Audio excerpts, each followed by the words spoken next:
Hello and welcome to the First Right Podcast, your weekly dose of conservative news brought to you by the Restoration of America. I'm your host, Hayden Ludwig, Research Director for Restoration News. Be sure to check out our work at restoration-news.com. This week, we're joined by Ken Cuccinelli to talk about the shameful state of America's election system. Ken served as the Attorney General of Virginia, the state we both call home, as well as a senior official in President Trump's Department of Homeland Security. Now Ken's working to roll back the left's assault on the way Americans elect their leaders. Ken, welcome to the show. Good to be with you. So in the intro, I hardly touched on your extremely impressive resume. You served in the Virginia General Assembly. You were Director of Citizenship and Immigration Services under President Trump. You ran for governor in 2013. I mean, it goes without saying you're a hero in the conservative populist movement, but now you're focused on election integrity, this huge issue that's erupted since the 2020 election. You're chair of the Election Transparency Initiative. Can you tell us about that, what you've been working on? Sure. So the Election Transparency Initiative was started up right after the 2020 election. It's a joint project of the Susan B. Anthony Pro-Life Group, largest grassroots pro-life organization in America, and American Principles Project, a pro-family social conservative organization. Between them, they have over 1 million members. They have been grassroots focused for years, and they know that their members care about elections in the sense that they want to know they're fair. It's that simple, and they want to have faith that they're fair. And then they sort of turn back to their core mission. I'm a pro-life is my thing. I'm a voter. And so I want to be able to know that if I go door knocking and trying to convince people that my candidate has the right position, that it's actually going to matter. And so they got together and I joined with them to start the Election Transparency Initiative with Michael Bars, our executive director. And since then, back then we were fighting H.R. 1 and the attempt to get rid of the filibuster at the federal level, and really for a complete federal takeover of elections, which the left has had in mind not since 2020, but before that. And they literally reintroduced the exact same bill they'd introduced the Congress before. So in parallel with all of that federal work, we were also trying to make changes where elections are actually run in individual states. And we've had a great deal of success, really, in both places. We stopped the Democrats' attempted takeover, really the radical left. The Democrat Party goes along with them, takeover of elections at the federal level. Meanwhile, we've helped get more voter ID, less ballot boxes, more scrutiny and security on elections, and critically, and that's why it's in our name, transparency. Our gold standard is that the losing side should believe they saw every single thing except how people mark their ballot, so they can have confidence in the outcome and know that, in fact, they really did lose. I use a lot of analogies. I'm, as you noted, an attorney. I've been doing trial work and appellate work for almost 30 years. And a good judge and a good court system leaves even those who lose feeling like they were treated fairly and they just didn't come out on top this time. And that the truth prevailed. Well, the same is true in our elections. And they're a cornerstone of our entire constitutional system. So if people don't believe that they can have faith in the elections, they turn to alternatives that, frankly, are very unappealing and are violent and undermine society entirely. And that happens across the spectrum. That's just human nature. We want to avoid that. We want to continue America's tradition of peaceful transitions of power. And we want to be focused on what matters to America going forward and collecting votes, encouraging Americans to vote right, whether that's on life or it's on taxes or the size of government or another big issue for me, the national debt. On any of those things, whatever is important to you, we want the election playing field to be fair in its treatment of you and your issue as an individual voter or candidate. Right. In the United States, not that long ago, was the gold standard for running free and fair elections.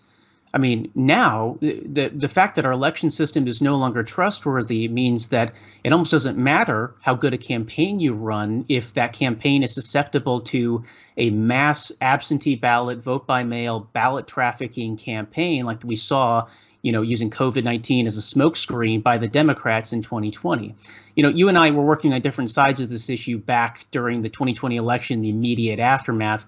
I, at the time, was working more on the dark money side, some of these groups that were funding the H.R. 1 campaign to abolish the filibuster and all of the accoutrements that came with that. But, this issue, we've been laser focused on election integrity since, certain Tuesday, November 2020. But really, what you've pointed out is the rot is a lot deeper than that. I mean, let's talk about H.R. 1 and H.R. 4. What is the left's plan for how we count our ballots moving forward?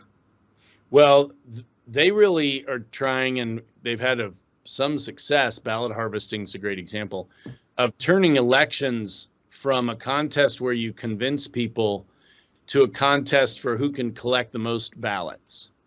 And, that's why you saw Zuckerbucks. That worked. Zuckerbucks changed the outcome of the 2020 election all by itself. And this is the funding of government agencies to go out and turn people out to vote. Voter turnout is a nice thing, but that is the province of the parties and the campaigns, not the government. And exactly. We just finished, I'm a college basketball fan. We just finished the Final Four and so forth earlier this month. And it's like having one team pay the refs. Well, the refs may be honest, but who's going to believe it?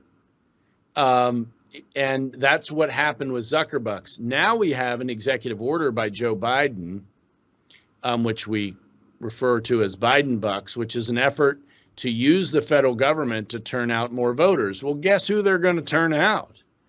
And they'll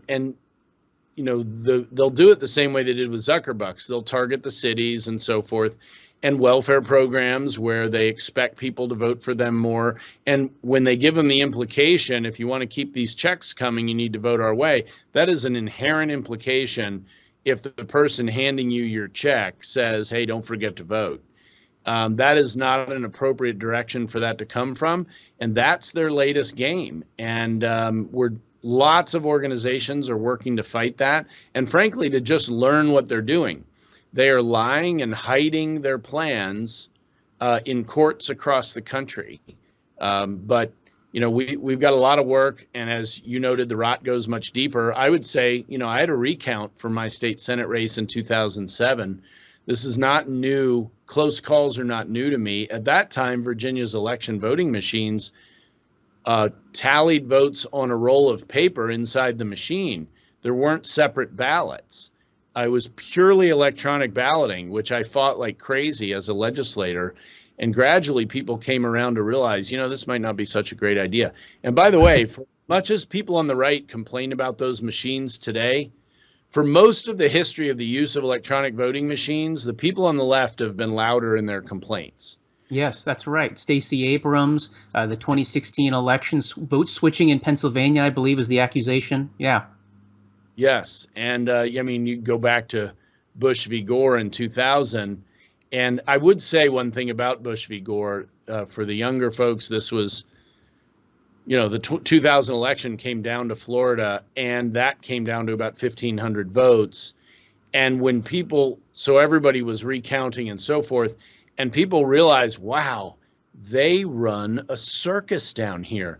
The nature of this election system is terrible. They literally have machines that physically punch holes in a piece of paper to record your vote. And if it didn't punch the paper out, that was called a Chad, and thus making famous the hanging Chads. Well, Bush won the election. He won it on election night. The Supreme Court upheld that win. The left never forgave really anybody for that. But Florida was embarrassed. They looked like a laughingstock. They were counting differently in one part of the state than the other, which was a 7-2 ruling by the Supreme Court. You can't do that. You have to have one standard for your whole state. And what did Florida do? They spent years legislating a better system and firing some bad people. by the way, and Governor DeSantis has had to do more of that in his tenure. But now Florida has the best running large state election system in the country. And yet, led by Governor DeSantis, they continue to keep making improvements. You'll remember when he was reelected in 2022, 1 hour after the polls closed, bang, 6 million tallied votes went up on the board. Right. How did they do that? Well, the way they did that is all those early votes and absentee votes were processed. So the envelopes were checked to see if they complied with the law. Did you sign properly? All those things were done beforehand. Everything except counting the votes. And so if somebody made a mistake on their ballot, whether they were Republican or Democrat, black, white, green, or purple, if it was caught early enough, they could actually come fix it and not get their vote thrown out because they had a spoiled ballot. It's a great system. And so then when on election day, they start running those ballots they got early through the tabulators, all while running the election on election day. And so an hour after the polls close, they're able to tally up, 70% of their votes. It's pretty impressive, and it's very secure, no ballot boxes, video surveillance, end-to-end citizenship ability to view the system, except how you mark your ballot. It's an excellent system. There are other states that do things well. I will say there's one thing none of them do well, and that's keep their voter rolls up to date. Yes. 2% of Americans. It's huge. And look, this is a hard one.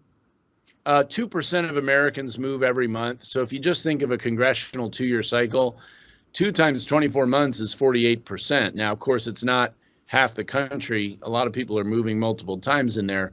Nonetheless, trying to keep voter rolls clean and up to date under those circumstances is challenging. And even our side has not broken out of this mentality of looking to government databases to fix broken government databases. Well, that's not how Amazon does it. If you want to sell something on Amazon, they're going to check 100 ways till Tuesday that you are who you say you are, you live where you say you live, and that you're sourcing the products the way you say you're sourcing them. And they do that using about, some innumerable number of private databases, and they come up with a 99.99% accuracy rate. And there's nothing that keeps government from doing that too. No, it's just a lack of will in Washington, D.C. I mean, okay, go back to the 2000 election. And state capitals. I mean, this. Exactly. It's all over. It's politics, yes.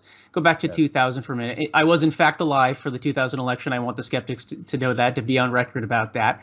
But, you mentioned something about Biden bucks earlier. Of course, this is the scheme that has to do with the Biden administration pumping federal dollars, targeting college campuses, university campuses to ask peers, national university students to register their peers using these federal work study funds that were really for things like, part-time library jobs and the like. We've written about this in Arizona just the other day, in fact. Let's talk about this issue of partisan voter registration. One of the things that we at Restoration News have spent a lot of time looking at is how the left handles this, really has weaponized our voter registration system compared to the right. Let me throw a stat at you right now. We have calculated that every single year, the left's constellation of voter registration groups, these are mostly nonprofits, have access to $500 million just to identify, register, and turn out new Democrats. And frankly, you look at the right, I'd be shocked if it was $25–30 million to register new Republican donors. But the strange thing is, to me, Ken, go back 2 decades, under Karl Rove, it was the Republican Party, not the Democrats, who actually led the way in innovating new voter registration and get out the vote models. How did we lose this initiative so badly? Well, they relied more and more over time on nonprofits and dark money opportunities. Zuckerbucks was done. Mark Zuckerberg got tax deductions for doing what he did in 2020. You could say that was a violation of election law. More likely, it was a violation of tax law, if anything. And I think what we've demonstrated is if we're going to keep nonprofits as charities, that anything touching on any aspect of elections probably doesn't fit in that category. Now, both sides use it, as you note, but the left has consciously hidden the money coming in, including foreign money, by the way. There's nothing that stops foreign donors from supporting voter registration drives. They can't contribute to a candidate legally, but they can contribute to referenda, like abortion referenda, for example, or to voter registration drives that, as you note, are very much targeted in areas where they expect. Well, let me give an example of that one. We just recently traced a money from a Chinese tech billionaire who has a San Francisco-based U.S. foundation. Again, this is a philanthropy, so it's doing things like helping the elderly and the poor, right? Money traced through that to a D.C. nonprofit that only targets voter registration drives at Democratic voters. I mean, this is basically CCP money going to help one party over the other. I'm pretty sure that's what our election laws are supposed to prevent, right? They are supposed to do that. And the left is smarter than our legislators, and they work the tax system to support their electoral goals. And they've been very effective at it. And if you look at their whole universe on an annualized basis across the last few years, it's been billions of dollars that have gone into C3s, C4s, super PACs, all in addition to candidates and party organizations that are all coordinating on their side. This isn't a coincidence. This isn't random throws of the dart at the dartboard. They are targeting populations that they believe are going to be more likely to vote Democrat, that statistically do. Younger voters, black voters, and you can go around the horn. Now, one of their frustrations is we're winning more black voters, we're winning more Hispanic voters, we're winning more young voters as time goes on. And frankly, as people live under the consequences of, we've been talking about Biden bucks, how about Bidenomics? It's been destroying this country economically for a number of years now, and people know it. There's no real hiding it. The only people who've done well are the super rich. The people the Democrats like to rail against are the ones they help the most. And ordinary working folks in America have taken it on the chin, in the shorts, and in the wallet. And, these ideas, when actually implemented, are very destructive, just like their ideas in elections. Well, one of the latest of these ideas that, you never would have thought would be mainstream just even 10 years ago is non-citizen voting. This is an issue that's exploded really just in the last few months. So that right now there are 4 states that have citizen-only voting amendments on their November ballot for 2024. I've seen some of the polling. It's overwhelmingly popular, suggests it should pass in a landslide, if all things are fair. From my read, Ken, this seems to be one of the few issues where conservatives are actually on the offense and maybe winning against the left. What do you think? Yeah, there's no question we're winning on this one, and we're happy to have the fight because it smokes out really radical extremists. As you noted, it's overwhelmingly popular. This is one of those 80-20 issues, and there aren't many 80-20 issues anymore in America, but Americans being the only ones who get to vote in American elections is an 80-20 issue. And, you go back to H.R. 1 that we talked about. For people, and I get all the time, oh, you're just making this stuff up. This is a conspiracy theory, et cetera. Well, look, sometimes the conspiracy is real.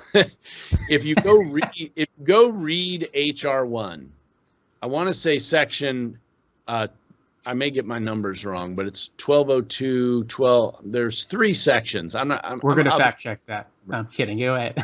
I wouldn't want to rely on myself there.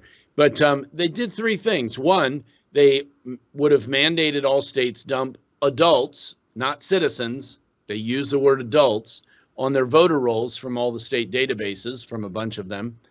And then they would have, if any of those people voted, which is technically illegal for a non-citizen to vote in a federal election, but if you got dumped on the voter rolls via the previous section I mentioned, oh, well, we won't punish you. They essentially absolved any of these non-citizens from the criminal penalties associated with voting in an American election.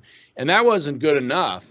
Then they added a 3rd provision, a criminal provision for state and local officials who might interfere with anybody's voter registration or voting. That can include if you work at the DMV and Fred shows up, doesn't speak a word of English, and is handing you a form to get into one of your databases, and you know very well this will also get him automatically registered to vote.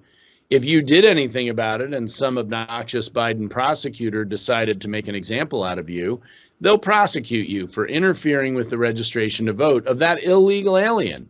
Wow. Unreal. And so really, if you're that DMV worker, to stay with my example, are you ever really going to do anything? Of course not. Is cleaning one inappropriate person off the voter roll worth putting your butt on the line? No. And they'll know they'll never have to utilize it because the threat of it will be enough. And when you look at these banana courts all over the country, prosecutors that are prosecuting people for purely political reasons, you know it's possible. Yeah. Well, I mean, just look at the numbers here, right? Under Joe Biden, the millions of illegal aliens who've entered this country, right? I just looked the other day. There were 150 million odd ballots cast in the 2020 presidential election.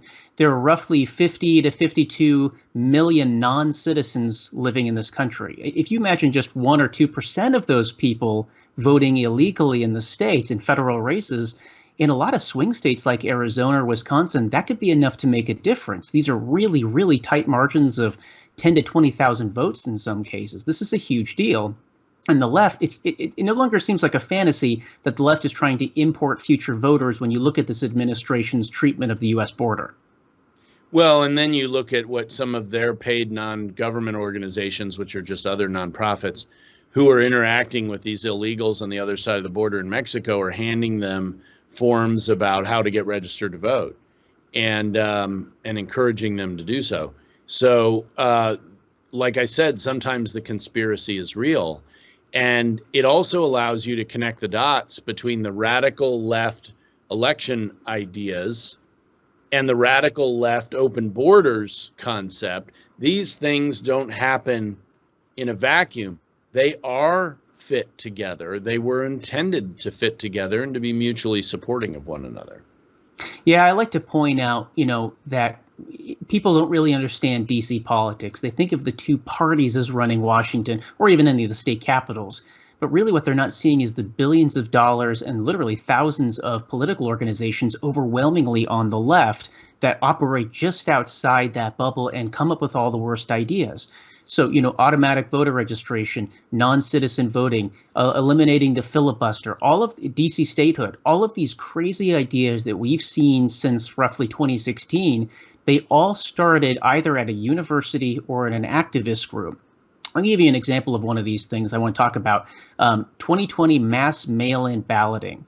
So there's mail-in ballots in states like Oregon or Utah that are only vote by mail. There's also just the large number of absentee ballots that our country's never dealt with before the 2020 election. So a huge percentage of people voting absentee. Now, we know why. This is not a secret, why the Democrats want to keep this in 2024, It's because ballot harvesting or ballot trafficking relies on a huge number of these absentee ballots out in the wild. You can't traffic somebody's ballot if he goes and votes in person in a polling place. Ken, do you think it's gotten better since 2020? Do you think the left's going to be able to pull off this mass vote by mail strategy in 2024? And what are we doing to fight that? So what we've been doing to fight it is, frankly, getting laws passed in a lot of swing states that block critical elements of it. For example, in Arizona, we succeeded in getting a law passed to stop the mass mail out of ballots, period. You only get a ballot mailed to you if you request one. So that was a huge security change, and for all the reasons you cite. And speaking just generally, if you compare where we are today to where we were 4 years ago, we are far better off. I would give America a D in the 2020 election. Now, yes, COVID had a lot to do with that, but it was used as an excuse. Today, we've made significant headway to improve the systems. I'd say we're at least at a C+, and that varies by state, of course. Nevada's still a D. Florida's an A minus, so there's a wide variety, but especially in the swing states, by and large, improvements have been made. Michigan's an exception where things got worse. Nevada, things have gotten worse. And Nevada was already... Pennsylvania, too. Yes. Well, true, but Zuckerbucks got passed in Pennsylvania. We just won a Third Circuit case in Pennsylvania. Pennsylvania was a place where they were attempting to use a new legal lawfare tactic to their advantage, and the Democrat Third Circuit rejected it on Bonk 9-4 recently. So that was an attempt to create a whole new use of the Voting Rights Act. And of course, we all want to support voting rights. I was an attorney general. I did that aggressively as attorney general. But when you try to stop a new law about how an election is going to be run because of how you date the envelope or the signature requirement of those kinds of things, which the Democrats are attempting to do, because they want less rules and laws. They want more chaos. Then things get decided in the court. And while, they have an advantage like this in litigating against our side, now since 2020, we've closed the gap some, but there's still a gap there. And so, a Major League Baseball player could face off with a AAA baseball player, and the AAA baseball player will win occasionally, but that's not how you're going to bet. And most of the time, the Major League player's gonna win, and they got a Major League litigation infrastructure. It goes beyond a team. It's full-blown infrastructure. We have the makings of a good team. We have lots of good lawyers on our side, but we don't have infrastructure supporting election litigation.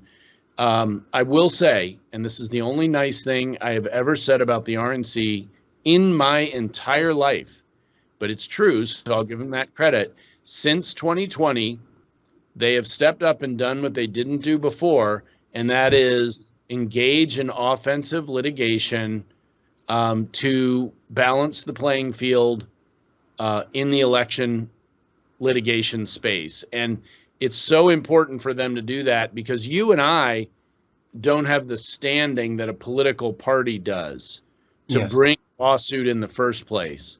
They virtually always have standing. They get by that first round of a case where a lot of the rest of us get knocked out. And so that has been a really important development in the last 4 years. And really, no one should ever again become RNC chair without committing to maintaining a robust election litigation effort, as well as election day operations, ballot harvesting, all these other things that we think are terrible. You want to get rid of ballot harvesting? Beat the other side at ballot harvesting. That's right. And join you in getting rid of it. You know what? Ballot harvesting will become racist if you beat them at it. It's just like early voting.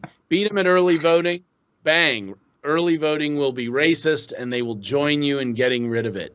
Well, so, and to your point, I mean, there's new reports out right now of the Democrats saying, gee, all these people that were registering, especially if they're Black or Hispanic, are starting to say they're going to vote for Donald Trump. Maybe we should stop registering so many people to vote. I mean, it's amazing how predictable they can be. Well, and they use racist formulas. So they say, oh, all Black people think the same. Let's register all Black people. And they're shocked and offended that individual Black people think for themselves, which is exactly what we conservatives believe every one of them does and should do. Hispanics are almost a majority voting bloc for Republicans now. So, that's going away for them. They zero in on just the abortion issue and go after single women, and they zero it down to that. And I know this because I have 5 daughters who at various times, of course, they're all growing up, and at various times they live with us in the house. They get different mail than we get. Let's just put it that way. And you can tell that they fit the filter. Little do these folks know that they're church-going, God-fearing, conservative, intelligent women instead of the kind of, politically correct woke mob they're used to getting elsewhere. But you can tell that's how they operate. So if they ever had to reveal their internal memos, they'd have to, I'm sure they would say, we will target Black people. Well, we will target single women. We will target Hispanics or fill in the blank minority. And that's categorizing people by groups, not by what they might believe or what they might think individually. It's disrespectful. Frankly, it's racist. to a certain degree, certainly the degree they carried out. And we're seeing the left's commitment to open-mindedness now on campuses all over the country, aren't we? That's right. And by the way, my wife gets the same mailers I think your daughters get as well. It's amazing how predictable they can be on these things. They only target you based on if you tick a number of boxes. You're female, you've got the right skin hue, you've got the right surname. That's really how they think they're going to do it. And they're discovering that when people think for themselves and change their mind and dare to break these kinds of, demographic boundaries and, vote for the conservative candidate, God forbid, right? That this entire system, this machine they've built falls apart because they can't reach you at an individual level and their arguments just don't work. They're not persuasive.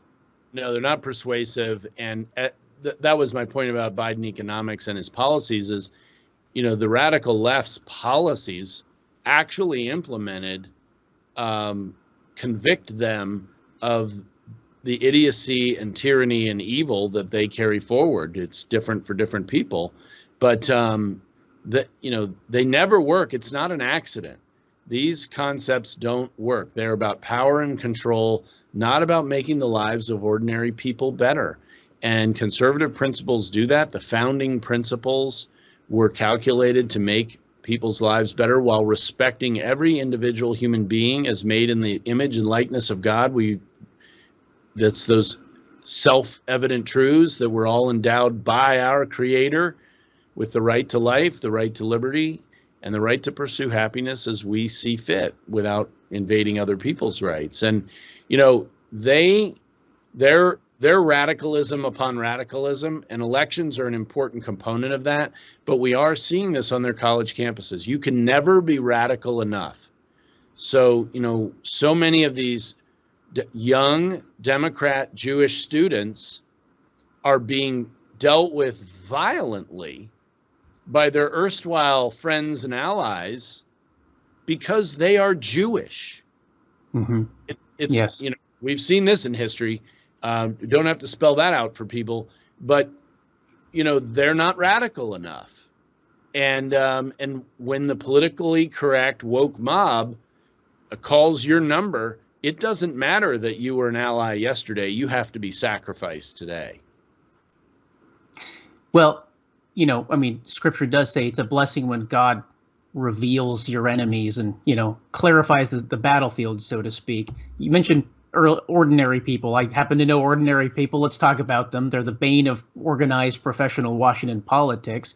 One of the most extraordinary things I've seen since 2020 is this explosion in just everyday people, moms and dads and seniors and people who've seen the state of their election system and are getting involved in this grassroots level. And, when you work in any kind of DC political organization, you hear the word grassroots thrown all the way around, and automatically it means top down, astroturf, professional, ginned up from nothing. This is actually the only real bottom-up grassroots kind of movement I've seen since the Tea Party way back over 15 years ago now.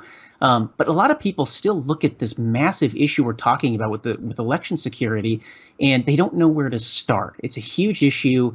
They're not sure where to plug in here. Ken, what's your advice for those people as we close?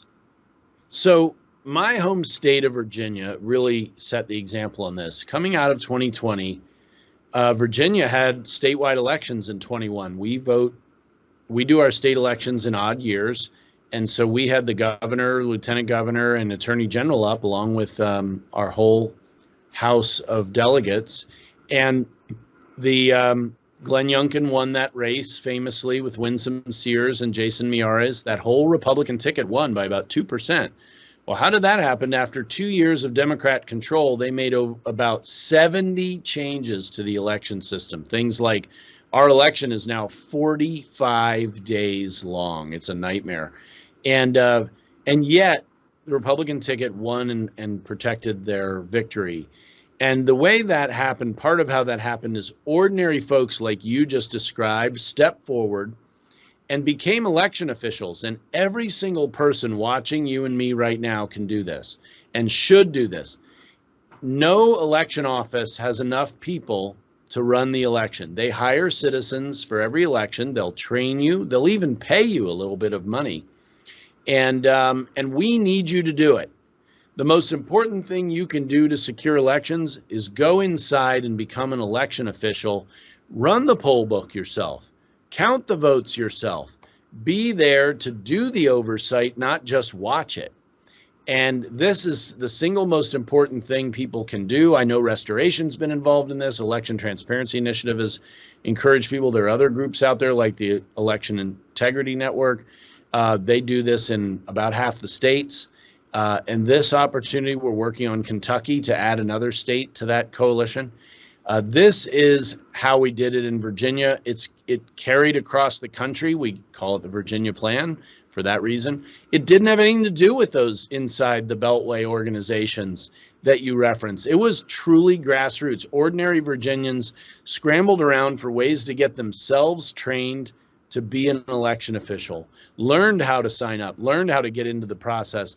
Over 4,000 Virginians who hadn't before participated in running the elections showed up in 2021. And it was freaking the Democrats out. And that continued into 22. We took the model to many other states. And if you remember before the midterms, there was this one media narrative. Republicans are invading election places. They're everywhere. And my encouragement was, don't fight the narrative. Let them believe we're behind every rock. So again, I gave you my litigation comparison. Republicans before 2020 and in 2020 had far less election officials inside the polls than the Democrats. Well, since that time, we have closed the gap. We still haven't caught them. We have a long way to go. They've been at this 20 years. We've been at it 3 or 4. We have a long way to go. But we have closed that gap substantially. So in a state like Virginia in 2021, even though we had a 45-day election, we covered over 90% of the election slots in the areas we're most worried about in the state, and that's about a third of the state, with election officials who we had had a hand in training, meaning our side. I don't want to take any credit for this because, as I said, this was a real grassroots effort. They created this themselves. And it was those folks who spotted the attempts to cheat in 2021. The biggest was an attempt to end run our voter ID requirement on absentee ballots, on mail-in ballots, not just That's absentee. Right. You have to provide your last 4 digits of your Social Security number in Virginia. That's unique and it's not easy to get.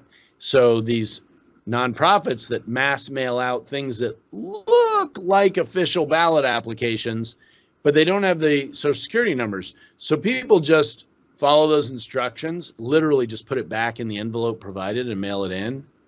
And so the registrar of our biggest county and several others was ignoring the fact that the voter ID wasn't provided. And it was one of these new election officials who had gotten a step forward themselves, had gotten trained, and was working that spotted this, called it out, and we could sue. So there was an outside lawsuit, and we lost the lawsuit. But you know what? The practice stopped. And this was worth over 300 votes in Fairfax County alone. Wow. And just by shining a light on it, note I said we lost the lawsuit, but they were caught. And by catching them in Fairfax, we realized it was going on in several other counties around the Commonwealth as well. And that's who caught it. It was one of these folks who stepped forward, had been trained, and was just enforcing the law. They weren't playing sides. Everybody plays by the same rules. That's what fair is about. And that's how we get fair elections. And these volunteers, really paid volunteers, if you will, because they did get paid to work that day, made the difference. And everybody watching you and me can do that in their state with their local government. Your local government hires people and is bringing them in now, especially in a presidential year, is bringing them in now and lining them up for training. Some of you, in most states, you'll have to get a local party official to put your name on a list, but that's not normally hard. The only place that sometimes causes problems about that is Arizona, that I know of, where the Republicans do so much to defeat the Republicans. It's incredibly subtle. But that is something every single person can do, and I would urge you to do it. One of the things COVID did is it knocked out a lot of people who had previously worked in elections. They're older folks, but COVID's over, and now we need to restock those slots with ordinary citizens like you and me, and the folks watching, I hope, will take us up on that. And this does make a huge difference. I mean, like you pointed out, just shining the light, even if you don't win that particular instance, it's amazing how much it puts them on the back footing. We've seen, going back to the dark money stuff, right, but also just election integrity, a lot of this corruption just developed because nobody on the conservative side was even looking. I can't tell you how many stories of regular people who've stepped up to, even in blue cities like Richmond, where I live, people pointing out, hey, you can't do that, or hey, are we following all these laws? Even if they're the one, I wouldn't even call them conservative, just voice on this panel, on this commission that's trying to say, are we actually ticking all the boxes and following the laws as they're written? It makes a massive difference. And people need to understand this is not going to happen overnight. This is something that's really been enforced for the last 3 years. It's going to continue to improve as conservatives notice where the left cheats, where they lie, where they play these games. Let me add one wrinkle in there, too.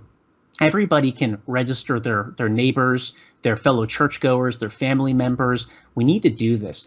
You'd be shocked at the number, well, you wouldn't, Ken, but a lot of people listening would be shocked at the number of Republican voters who would vote, but they haven't updated their registry since they moved, or if they've never registered to vote in the first place, but if they've cast a ballot, they'd vote for a conservative candidate.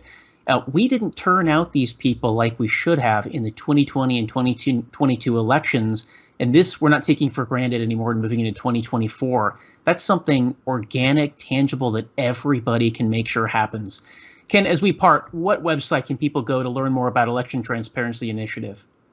electiontransparency.org. And for those who are still on Twitter, I'm at Ken Cuccinelli. All you got to do is spell Cuccinelli right, and it's easy to find.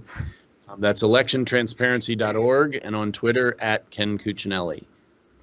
Well, Ken, thank you. It's been a real pleasure, a very eye-opening experience. And let me thank you folks for tuning in and supporting conservative voices like Ken's at the Election Transparency Initiative, who are working to expose the truth about the rot spreading through this once great country. Remember always that it's only by working together and by praying together that we can restore the United States of America to greatness under our almighty and sovereign God. I'm Hayden Ludwig. Join us next time as the battle rages on. First Right, a new kind of news summary without the liberal slant. Every morning, in your inbox, always free. Subscribe by texting First Right to 30161. That's First Right, all caps, one word, to 30161.